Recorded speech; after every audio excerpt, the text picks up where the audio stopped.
ஓம் சாந்தி. ஓம் சாந்தி. ஓம் சாந்தி.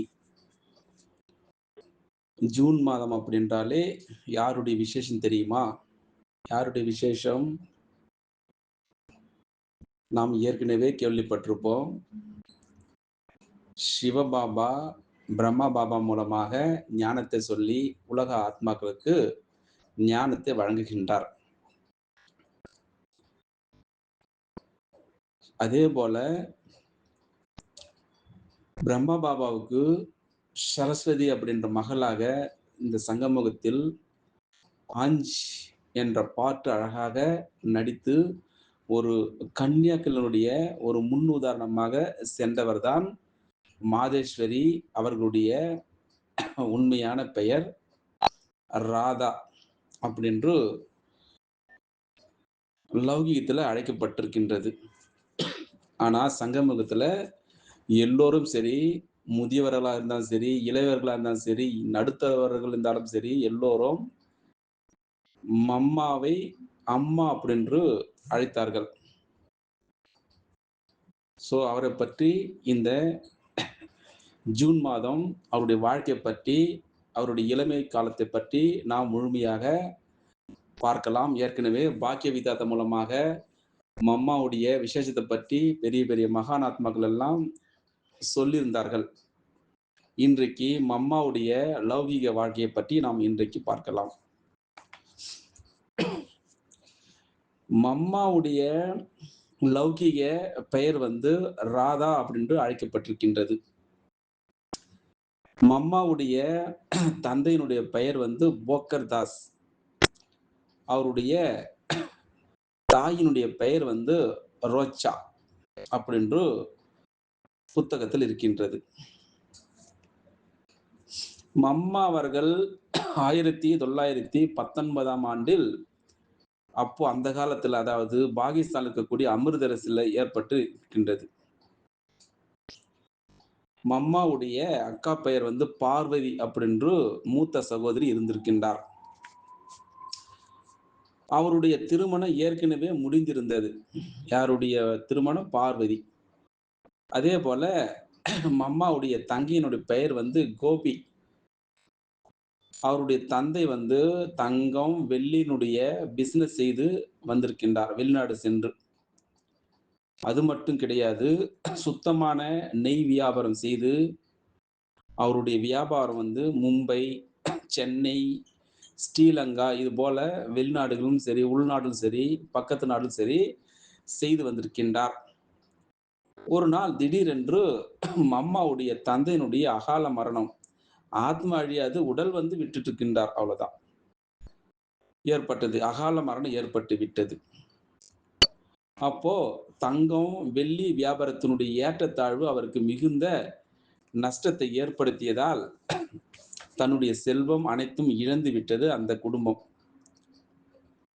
அதனால்தான் அவர் இருதயம் பாதிக்கப்பட்டு அவர் அகால மரணம் அடைந்திருக்கின்றார். யாரு? போக்கர்தாஸ், மம்மாவுடைய லௌகிக தந்தை. பிறகு அந்த குடும்பம் ஏழ்மையில் வாடி வந்து கொண்டிருக்கின்றது. அப்போ ராதை என்ன செய்திருக்கின்றார்? மம்மா அவர்கள் தன்னுடைய தாய் ரோச்சா, அவருடைய தங்கை கோபியுடன் சேர்ந்து சிந்து மாகாணத்தினுடைய ஹைதராபாத்தில் இருக்கக்கூடிய தன்னுடைய பாட்டி, தன்னுடைய தாத்தாவிடம் சென்றடைந்தது அந்த குடும்பம். அதனால்தான் மம்மாவுடைய வாழ்க்கை வரலாறு இப்படியாக இருக்கின்றது. அப்போ ஹைதராபாத்தில் 2 சகோதரிகளும் பள்ளியில சேர்க்கப்பட்டார்கள். அப்போ ராதை படிப்பில் எப்பொழுதுமே முன்னோடியாக விளங்கியிருக்கின்றார். அதாவது ஆடுவதும் சரி, பாடுவதும் சரி, எல்லாவற்றிலும் சிறந்து விளங்கியிருக்கின்றார் மம்மா அவர்கள். பள்ளியில் நடக்கக்கூடிய எந்த நிகழ்ச்சியும் சரி, இவருக்கு நிச்சயமாக ஒரு முதல் பரிசு வாங்கி விடுவார். மம்மா அவர்கள் வெள்ளை நிற உடை அணிந்து தலையில் அழகான தொப்பியுடன் சரி, இவர் ஆடக்கூடிய அந்த ஆட்டத்தினுடைய அழகே ஒரு தனியாக இருக்கும். மம்மாவுடைய பொதுவான ஒரு பழக்கம் என்னவென்றால், புதிய ஆடைகள் எது வெளிவந்தாலும் சரி, கடையில உடனே வாங்கி விடுவது அவருடைய வழக்கம். அந்த உடையில் தன்னுடைய மூளையை உபயோகித்து புது புது டிசைன்களை உருவாக்கி அணிந்து கொள்வார். அவருடைய தன்னுடைய மூத்த சகோதரி பார்வதி ஏற்கனவே கல்யாணம் ஆகியிருக்கின்றது அல்லவா? பார்வதி தன்னுடைய மாமி அதாவது ரூப்வந்தியினுடைய மூலமாக அந்த டிசைன்கள் போட்ட உடையை தயார் செய்வார். இப்படியாக தினம் தினம் புது புது உடையுடன் பள்ளிக்கு செல்வது மம்மாவுடைய ஒரு வழக்கமாக இருந்திருக்கின்றது. மம்மாவுடைய தலைமுடி மிகவும் நீளமாக இருந்திருக்கின்றது. அவருடைய அழகுக்கு அது மேலும் அழகு ஊட்டியது. ராதையினுடைய தங்கை கோபியினுடைய உருவம், அதாவது ராதை போன்றே 2 பேர் ஒரே மாதிரியாக இருப்பார்கள். எவ்வளவு அற்புதமான அந்த ஒரு கதை கேட்பது நாம பாக்கியவான ஆத்மாக்கள் இருக்கலாம். பள்ளிக்கு சென்று வரும்பொழுதெல்லாம் அனைவருடைய கண்களும் இந்த குழந்தைகள் மீதே இருந்திருக்கின்றது. அப்போ ராதை ஹைதராபாத்தில், அதாவது சிந்து மாகாணத்தில் அங்கு இருக்கக்கூடிய குந்தன்மல் அந்த மாடல் பள்ளியிலும் படித்து வந்திருக்கின்றார். என்ன பெயரு? குந்தன்மல் மாடல் ஸ்கூல். அதாவது மெட்ரிக் வரை தன்னுடைய படிப்பை முடித்தார். இப்படியாக சொல்லிக் கொண்டு வருகின்றார். இவ்வளவு அற்புதமாக இருக்கிறது பாருங்க. இவ்வளவு படிச்சு எவ்வளவு அழகாக அந்த கதை நம்மிடம் சொல்லிக் கொண்டு வருகின்றார் பாருங்கள். தாதி சாந்தாமணி ஜி அவருடைய அம்மாவும் அம்மாவுடைய அம்மாவும் உடன் பிறந்தவர்கள். இவர்களோடு இன்னொரு சகோதரியும் இருக்கின்றார்கள். அதாவது எனக்கு மற்றும் ஒரு சித்தி உண்டு. அவருடைய பெயர் தான் தியானி அப்படி என்று சொல்கின்றார். அதாவது தியானி தாதியினுடைய கணவரும் மறைந்ததால் அவர் ஹைதராபாத்தில் உள்ள தன்னுடைய தாய் வீட்டிற்கு வந்து விட்டார். இந்த விதமாக தன்னுடைய கணவர்களை இழந்து 2 பெண்கள் மற்றும் தன்னுடைய தந்தை இழந்த 3 பெண் பிள்ளைகள் அந்த வீட்டில் அதாவது துக்கத்தை அனுபவித்து வாழ்ந்து வந்தார்கள். அந்த 2 தாய்மார்களும் துக்கத்தால் சதா அழுத கொண்டே இருந்திருக்கின்றார்கள். அதாவது இறைவனை பிரார்த்தனை செய்து கொண்டு இருந்திருக்கின்றார்கள். அப்போ அந்த பிரார்த்தனையில் கலந்து கொண்டு என்னுடைய தாயும் சரி, சாந்தாமணி தாய் அவருடைய அம்மா அவர்களுக்கு உதவிகரமாய் இருந்திருக்கின்றார். அது மட்டுமா, அவர்களுக்கு புராணங்கள், பாகவத கதைகளை படித்து சொல்வதுண்டு. அதன் மூலமாவது அவர்களுடைய துக்கம் குறையட்டும் அப்படின்னு. இப்படியாக அடிக்கடி அவருடைய வீட்டிற்கு என்னுடைய தாய் சென்று வந்தார் அப்படின்னு சாந்தாமணிஜி அவர்கள் தன்னுடைய அனுபவத்தினை சொல்லிக் கொண்டு வந்திருக்கின்றார். இப்படியாக இவர்கள் தினமும் பிரம்மா பாபாவுடைய துணைவியார், அதாவது யசோதா அம்மையார் ஜன்னல் வழியாக பார்த்து கொண்டு இருக்கின்றார் இவர்கள் என்னென்ன செய்கிறார்கள் அப்படின்று. ஒரு முறை யசோதா அம்மையாரும், அதாவது பிரம்மா பாபாவுடைய மனைவி, ஒரு முறை யசோதா அம்மையாரும் என்னுடைய தாயும் வழியில் சந்தித்துக் கொண்டார்கள். தினமும் நீ எங்கு செல்கிறாய் அப்படின்ட்டு கேட்டார். அப்போ என்னுடைய சகோதரிகள் இருவருடைய கணவன்மார்கள் இறந்து விட்டார்கள். அதனால்தான் அவர்கள் மிகவும் துக்கமாய் இருக்கின்றார்கள். அதற்காக நாங்கள் தினமும் மன அமைதிக்காக அவருக்கு பிரார்த்தனை செய்து கொண்டு வருகின்றோம் அப்படின்று சாந்தாமணி தாயினுடைய அம்மா யசோதா அம்மையாரிடம் சொன்னார் இது போல பதில. அப்பொழுது யசோதா அம்மையார் இப்படி சொன்னார். அதாவது என்னுடைய கணவர் தாதாஜி பிரம்மா பாபா அவர்கள் எங்கள் வீட்டில் தினமும் சத் சங்கம் நடத்தி கொண்டு வருகின்றார். நீங்க முதலில் வந்து பாருங்கள், நீங்கள் அனுபவம் செய்து பாருங்கள், பிடித்திருந்தால் உங்கள் சகோதரிமார்களை அழைத்து வாருங்கள் அப்படின்னு சொன்னார். இந்த அழைப்பினுடைய பேரில் என்னுடைய தாய் மறுநாள் அந்த சத் சங்கத்திற்கு சென்றார். அப்போ பாபா தன்னுடைய கைகளில் கீதையை வைத்துக் கொண்டு சுலோகங்களை விளக்கி அவர்களுக்கு சொல்லிக் கொண்டு இருந்தார். அதாவது ஆத்துமா அழிவற்றது, அதற்கு மரணம் கிடையாது. ஆத்மாவானது பழைய சரீரத்தை விட்டுவிட்டு புதிய சரீரத்தை ஏற்றுக்கொள்கின்றது. அதனால் தான் மரணத்தின் போது அழ வேண்டிய அவசியமே இல்லை. இது ஆத்மாவுடைய விளையாட்டு அப்படின்று அந்த சத்சங்கத்துல இது போல சொல்லியிருக்கின்றார் பிரம்ம பாபா. அப்போ கீதையினுடைய 2வது அத்தியாயத்தினுடைய விளக்கம் அங்கே வந்து கொண்டிருந்தது.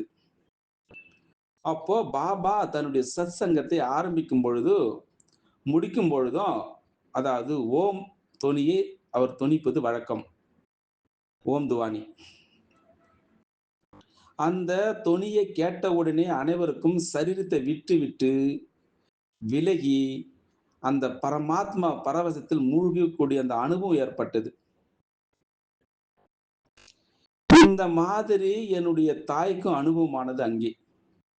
அப்போ மறுநாள் தன்னுடைய 2 சகோதரிகளையும், அதாவது ராதா அம்மா மற்றும் தியானி 2 பேரும் அழைத்துக் கொண்டு பாபாவிடம் வந்தார்கள்.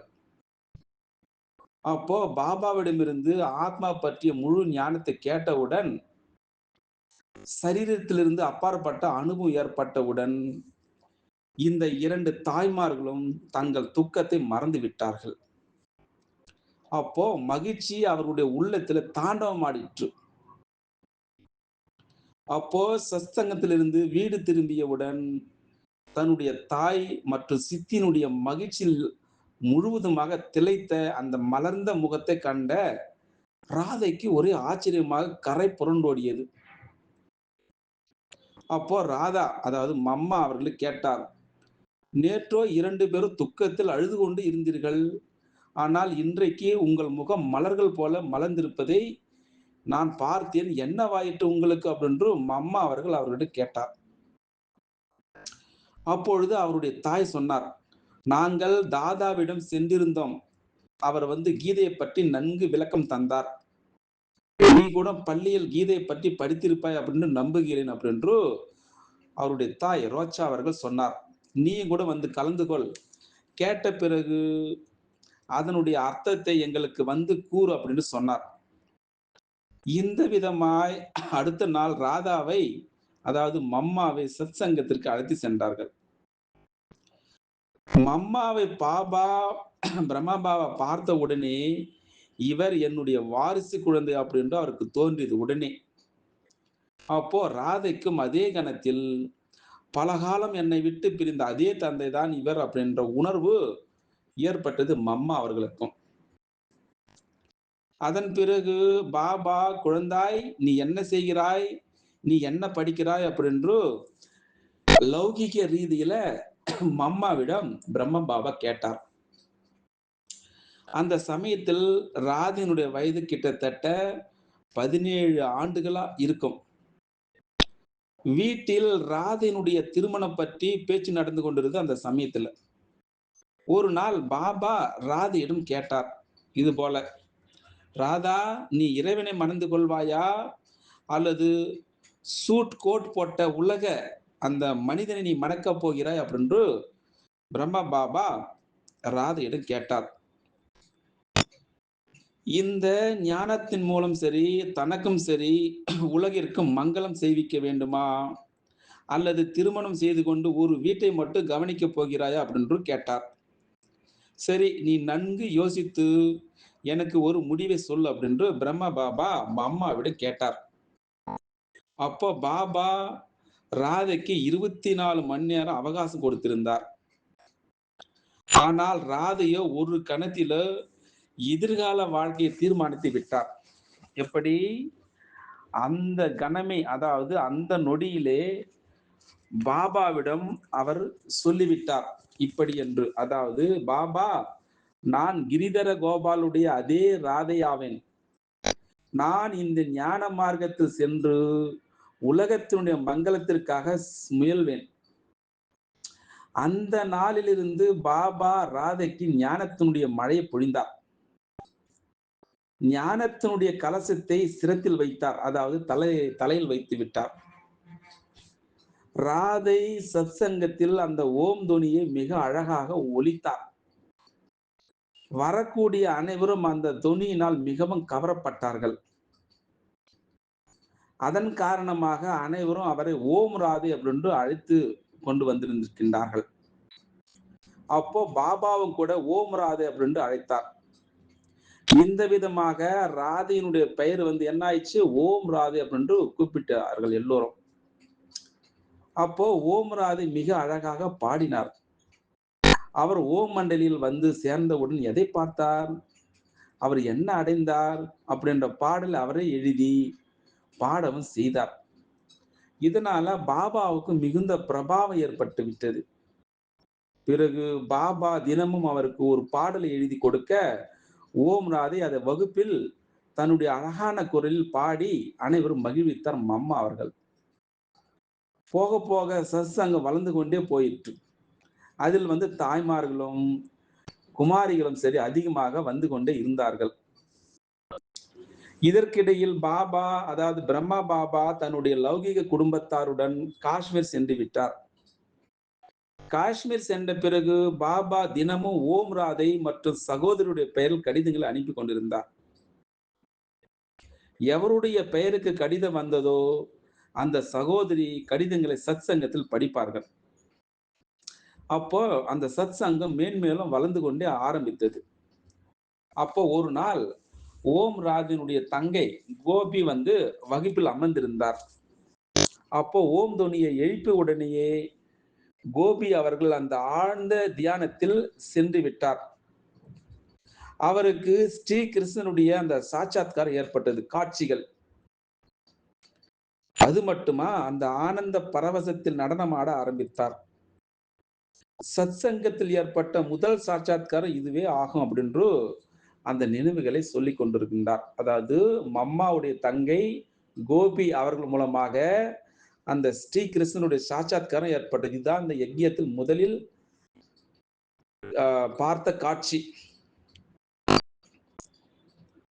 பிறகு சத்சங்கத்தில் வரக்கூடிய பிற சகோதர சகோதரிகளுக்கும் கூட அந்த சாட்சாத்காரம் ஏற்பட ஆரம்பித்தது. அப்போ பாபா காஷ்மீரிலிருந்து திரும்பியவுடன் அவரை பார்த்தவுடனே கோபி சகோதரிக்கு அந்த ஸ்ரீகிருஷ்ணன் தென்பட ஆரம்பித்தார். அந்த சமயம் ஓம் ராதை அவருக்கு ஸ்ரீ ராதையாக தென்பட்டார். அப்பொழுது அவர் இருவரையும் கைகோர்த்து நடனமாடினார். திவ்ய திருஷ்டி வரலாறு அப்பொழுது ஆரம்பமாயிற்று. பிறகு சிறிது சிறிதாக அங்க வரக்கூடிய அனைவருமே சரி ஆழ்ந்த தியானத்தை செல்ல ஆரம்பித்தார்கள். அப்போ ஸ்ரீ கிருஷ்ணர், ஸ்ரீ ராதை, ஸ்ரீலக்ஷ்மி, ஸ்ரீ நாராயணன் ஆகியோரை பார்க்க ஆரம்பித்தார்கள் எல்லோரும். அங்கே அவர்களோடு நடனமும் ஆடினார்கள். அப்பொழுது பாபாவுடைய, அதாவது பிரம்மா பாபாவுடைய கமல வாயிலிருந்து அந்த தூய்மையினுடைய மேன்மை பற்றி வார்த்தைகள் வந்து கொண்டிருந்தது. பிறகு பாபா சொல்லிக்கொண்டே எல்லோருக்கும், குழந்தைகளே, ஸ்ரீ கிருஷ்ணருடைய ராஜாங்கத்தில், அதாவது வைகுண்டத்திற்கு செல்ல வேண்டுமானால் நீங்கள் முழுமையாக தூய்மை அடைய வேண்டும். அதாவது கன்னிகைகளாக இருந்தவர்களுக்கு எந்தவித கஷ்டமும் கிடையாது. ஆனால் இல்லறத்தில் இருந்தவர்களுக்கு அவர்களுடைய கணவன்மார்கள் வியாபாரம் நிமித்தமாக வெளிநாடு சென்று திரும்பி வந்தவுடன் வீடுகளில் அந்த சண்டை சச்சரவு ஏற்பட்டு கொண்டிருந்தது. தூய்மையினுடைய சப்ஜெக்ட் சொல்ல ஆரம்பிக்கும் பொழுது, அதாவது விகாரம் என்னும் விஷயம் எங்களுக்கு வேண்டும் என்று அவருடைய கணவன்மார்கள் சொல்லிக்கொண்டு சண்டை சச்சரவிட்டார்கள் இல்லறத்தவாசிகளுக்கு. ஆனால் பத்தினிகளோ நாங்கள் தூய்மையாக வாழ்வோம் அப்படின்று பரமாத்மாவிற்கு உறுதியளித்திருக்கின்றார்கள் இல்லறத்தில் இருந்தவர்கள். அதனாலே அந்த தாய்மார்கள் சொன்னார்கள் கணவன்மார்களிடம், யார் இந்த மந்திரவாதி அப்படின்று கணவன்மார்கள் இல்லறத்தரசிகள் கேட்டார்கள். அதாவது ஸ்ரீகிருஷ்ணனுடைய தரிசனம் செய்விக்கிறார், இவர்களை தூய்மையாக வாழவும் தூண்டுகிறார் அப்படின்று கூடி கூடி பேசிக்கொண்டார்கள் அங்கு இருக்கக்கூடியவர்கள். பிறகு விரோத மனப்பான்மை, தர்ணா இது போன்ற அங்கு ஆரம்பமாயிற்று. ஆனால் ஓம் ராதை சத்சங்கத்தை காக்கக்கூடிய தன்னுடைய காரியத்தை கவலை இல்லாத மன உறுதியோடு செய்து கொண்டிருந்தார்கள். இவையெல்லாம் எந்த ஆண்டு தெரியுமா நடைபெற்றது? 1936ஆம் ஆண்டு இந்த விஷயங்கள் நடந்து ஏறியது. யாரேனும் கேட்டாலும் சரி, நான் ஒன்றும் செய்யவில்லை என்றே பாபா சொல்வார் அடிக்கடி இந்த விஷயத்தை பற்றி. இந்த சத்சங்கமோ அந்த கன்னிகைகள் மற்றும் தாய்மார்களுடையது. இதை நடத்துவது மேலே இருக்கக்கூடிய அவரே ஆவார். யாரு? சிவபாபா. மேலிருப்பவர் என்ன கூறுகின்றாரோ அதை செய்பவனே நான், கருவி. மற்றபடி எனக்கு ஒன்றும் எதுவும் தெரியாது. இப்படியாக கூறி அவர்களை அந்த ஓம் ராதியின் ஒரு பக்கம் அனுப்பி வைத்து விடுவார் பிரம்மா பாபா. எப்பொழுதுமே பாபா ஓம் ராதியை முன்வைத்தார் அந்த காலத்தில் 1936ஆம் ஆண்டு.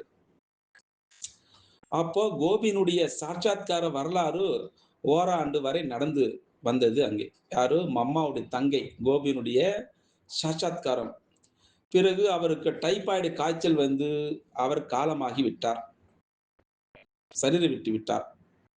அப்பொழுது பாபா சத்சங்கத்தில் வந்த அனைத்து தாய்மார்கள் கன்னிகைகளை மயான பூமிக்கு அனுப்பி வைத்தார். அதாவது சிந்து இன வரலாற்றில் இது முதல் முறையாகும். இந்த பெண்கள் மயான பூமிக்கு செல்வதில்லை. இறுதி யாத்திரை இவ்வளவு பெண்கள் கலந்து கொள்வதை பார்த்து மக்கள் ஆச்சரியம் அடைந்தார்கள்.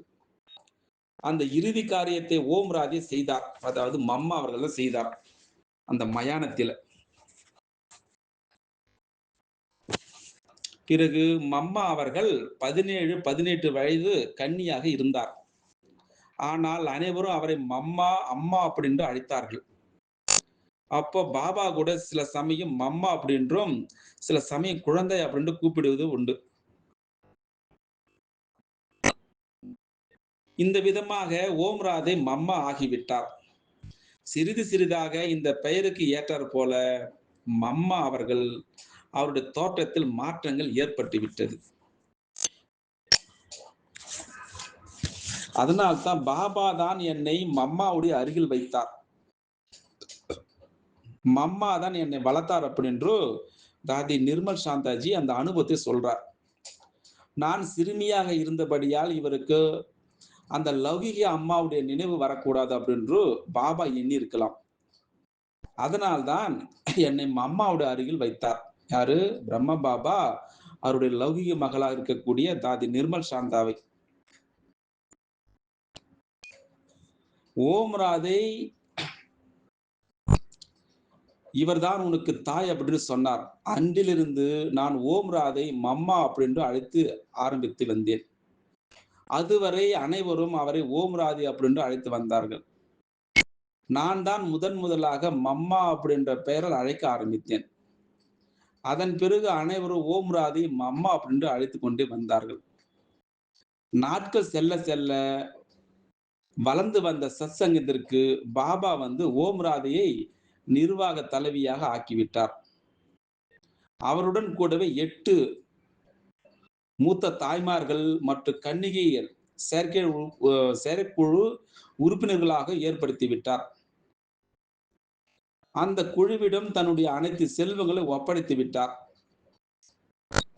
இது போல மம்மாவுடைய தனிப்பட்ட புருஷார்த்தத்தில் ஒரு விஷயம் மிகவும் முக்கியத்துவம் வாய்ந்ததாக இருக்கிறது. இந்த ஜூன் மாதம் இதை நாம் கடைபிடிக்க வேண்டும். அதாவது மம்மாவிற்கு தனிமையில், அதாவது ஏகாந்தம் அமர்வது மிகவும் பிடித்தமானதாக இருக்கும்.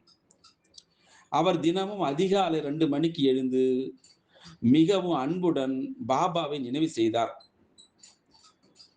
அவருடைய நினைவானது அவ்வளவு அன்பு நிறைந்ததாக இருந்தது. அந்த சமயத்தில் ஆனந்த கண்ணீர் முத்துக்களாய் வழிந்தது. அப்போ மம்மா அவர்கள் அந்த நிலா கால இரவுகளில் அமர்ந்து தவம் புரிவார். நிலாவை பார்த்து தவம் புரிவார். அப்போ பாபாவுடைய லௌகிக துணைவி யசோதாவும் சரி, மம்மாவை மம்மா அப்படின்னு அழைத்தார்கள். அவ்வப்பொழுது அவருடைய அன்பு மடியில் சென்று விடுவார். அந்த அளவு இருவருக்கும் இடையே ஒரு ஆழ்ந்த சம்பந்தம் இருந்தது. ஏனென்றால் யசோதா மாதா மம்மாவை பார்க்கும் பொழுது ஸ்ரீ லக்ஷ்மியினுடைய சாட்சாத்காரம் ஏற்பட்டது. அவருக்கும் பாபா மீதும் பாபாவுடைய மகா வாக்கியங்கள் மீது உறுதியான நிச்சயம் இருந்தது. அப்போ பாபா மம்மாவுடன் அதிகம் உரையாடி இருக்கின்றேன். விளையாடி இருக்கின்றேன். மிகுந்த ஆனந்தத்தில் மூழ்கி இருக்கின்றேன். அப்போ ஒரு தடவை கராச்சியில மம்மா, பாபா மற்றும் நாங்கள் ஒரே இடத்தில் வசித்து வந்தோம். அப்போ பாபா தனியாகவும், நான் அதாவது தாதி, நிர்மல் சாந்தாவும், மம்மாவும் நாங்கள் ஒரு இடத்தில் வசித்து வந்தோம். வேற இடத்துல.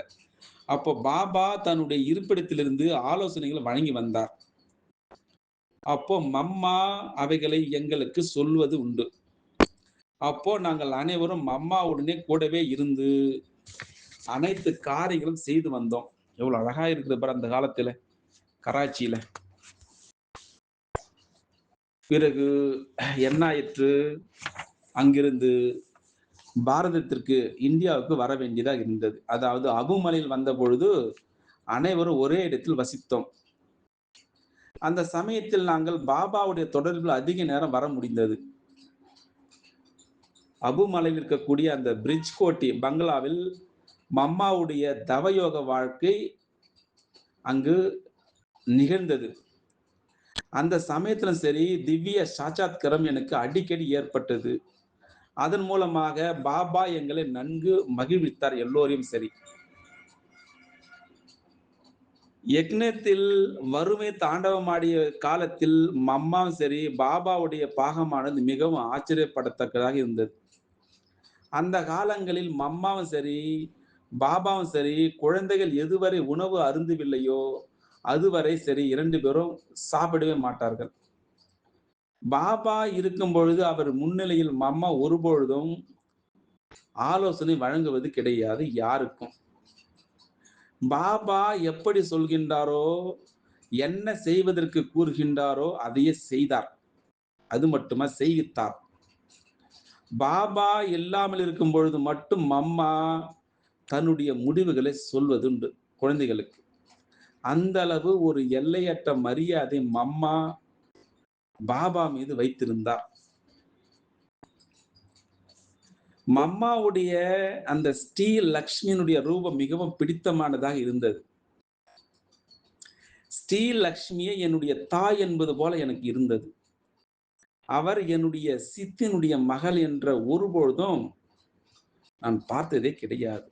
ஆனால் இவர் என்னுடைய அம்மா ஜெகதம்பாள் அப்படின்றே கண்டேன். மம்மாவோ எப்படி தெரியுமா இருப்பார்? குணங்களுடைய சுரங்கமாய் விளங்கியிருக்கின்றார். அவரிடம் அனைத்து குணங்களும் நிறைந்திருந்தது. மம்மாவுடைய கம்பீரமான குணமும் சரி, மம்மாவுடைய கம்பீரமான தோற்றம் சரி, மிகவும் வசீகரித்தது.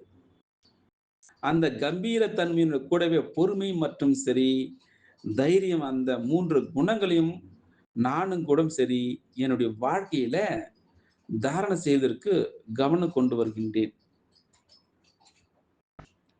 அதனால்தான் பிராமண குடும்பத்தினருக்காக மம்மாவுடைய செய்தியை இந்த ஜூன் மாதம் நாம நடைமுறையில் கொண்டு வரலாம்.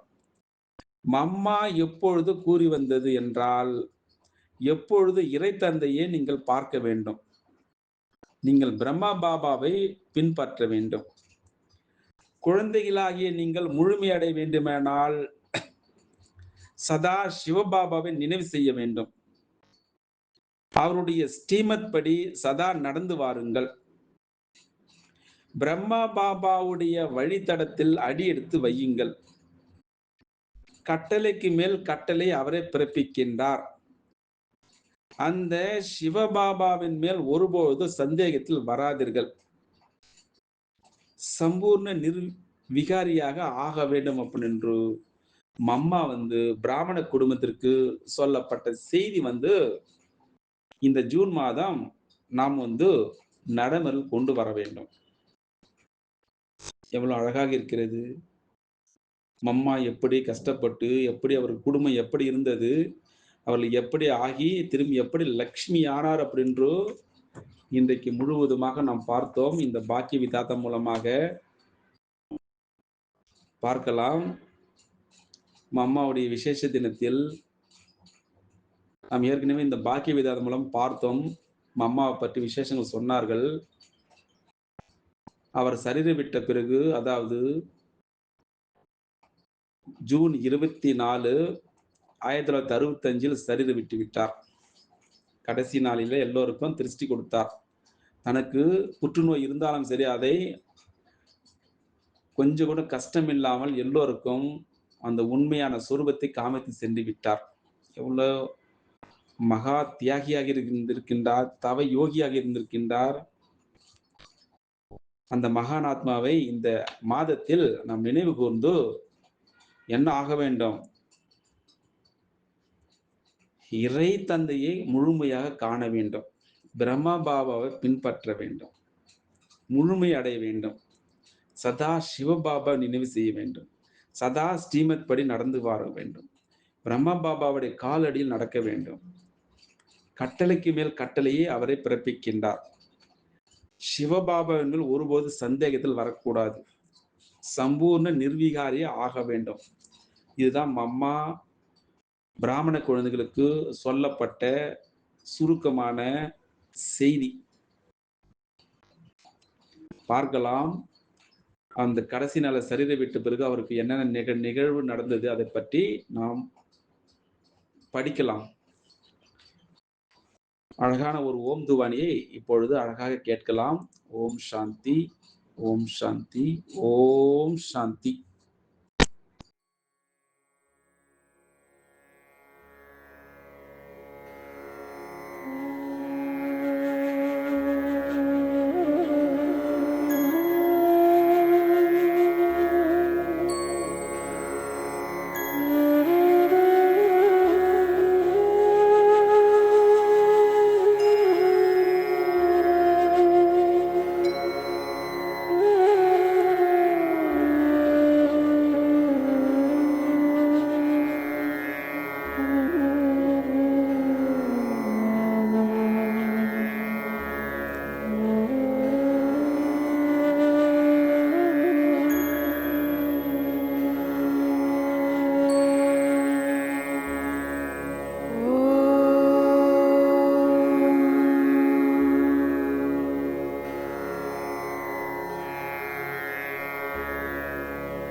ஓம் சாந்தி, ஓம் சாந்தி, ஓம் சாந்தி. ஜூன் மாதம் அப்படின்றாலே யாருடைய விசேஷம் தெரியுமா? யாருடைய விசேஷம்? நாம் ஏற்கனவே கேள்விப்பட்டிருப்போம். சிவபாபா, பிரம்மா பாபா மூலமாக ஞானத்தை சொல்லி உலக ஆத்மாக்களுக்கு ஞானத்தை வழங்குகின்றார். அதே போல பிரம்மா பாபாவுக்கு சரஸ்வதி அப்படின்ற மகளாக இந்த சங்கமுகத்தில் ஆஞ்ச் என்ற பாட்டு அழகாக நடித்து ஒரு கன்னியாக்களுடைய ஒரு முன் உதாரணமாக சென்றவர்தான் மாதேஸ்வரி. அவர்களுடைய உண்மையான பெயர் ராதா அப்படின்று லௌகீகத்துல அழைக்கப்பட்டிருக்கின்றது. ஆனா சங்கமுகத்துல எல்லோரும் சரி, முதியவர்களா இருந்தாலும் சரி, இளையவர்களா இருந்தாலும் சரி, நடுத்தரவர்கள் இருந்தாலும் சரி, எல்லோரும் மம்மாவை அம்மா அப்படின்று அழைத்தார்கள். ஸோ அவரை பற்றி இந்த ஜூன் மாதம் அவருடைய வாழ்க்கை பற்றி, அவருடைய இளமை காலத்தை பற்றி நாம் முழுமையாக பார்க்கலாம். ஏற்கனவே பாக்கிய விதாத்த மூலமாக மம்மாவுடைய விசேஷத்தை பற்றி பெரிய பெரிய மகான் ஆத்மாக்கள் எல்லாம் சொல்லியிருந்தார்கள். இன்றைக்கு மம்மாவுடைய லௌகீக வாழ்க்கையை பற்றி நாம் இன்றைக்கு பார்க்கலாம்.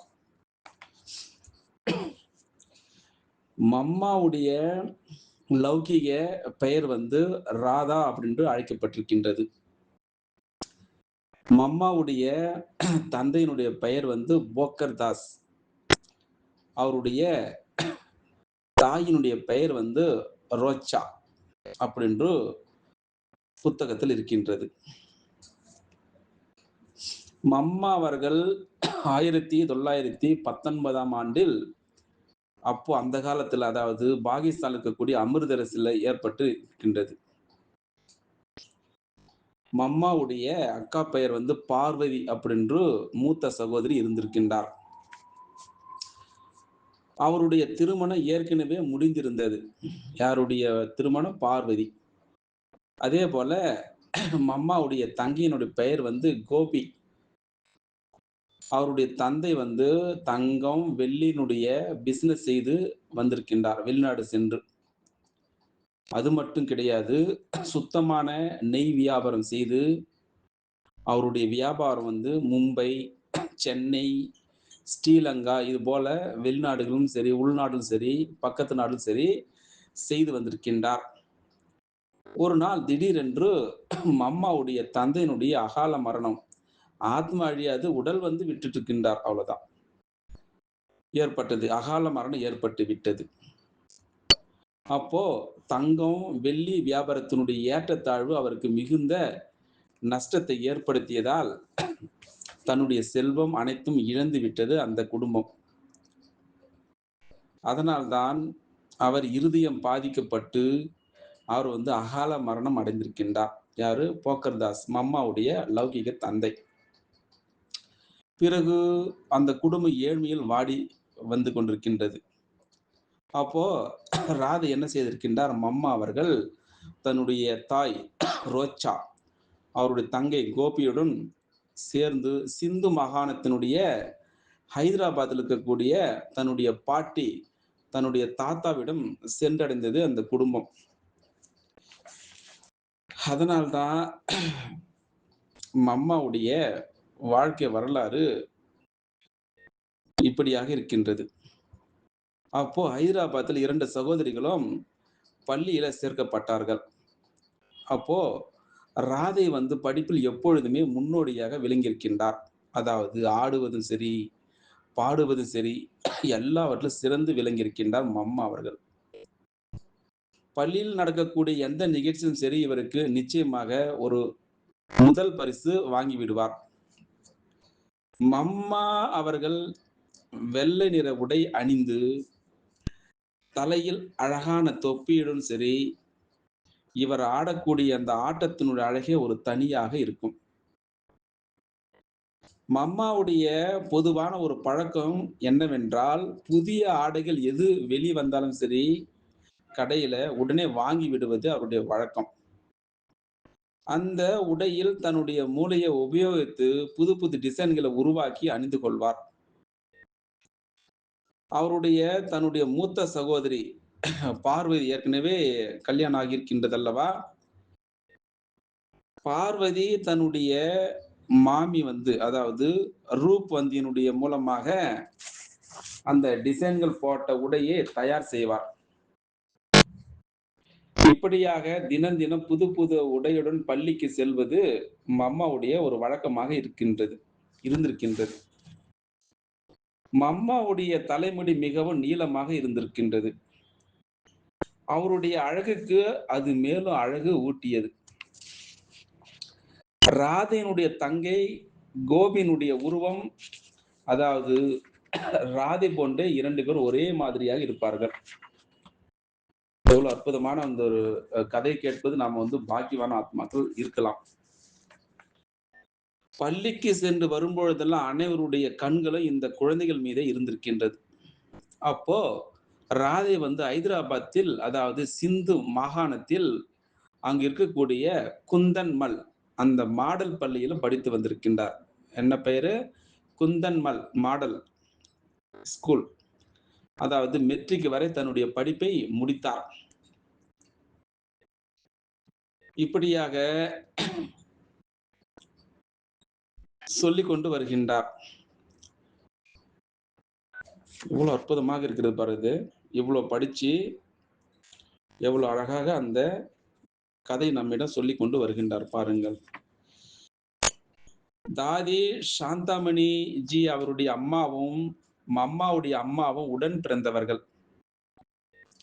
இவர்களோடு இன்னொரு சகோதரியும் இருக்கின்றார்கள். அதாவது எனக்கு மற்றும் ஒரு சித்தி உண்டு.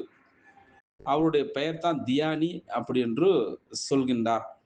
அதாவது தியானி தாதியினுடைய கணவரும் மறைந்ததால் அவர் ஹைதராபாத்தில் உள்ள தன்னுடைய தாய் வீட்டிற்கு வந்து விட்டார். இந்த விதமாக தன்னுடைய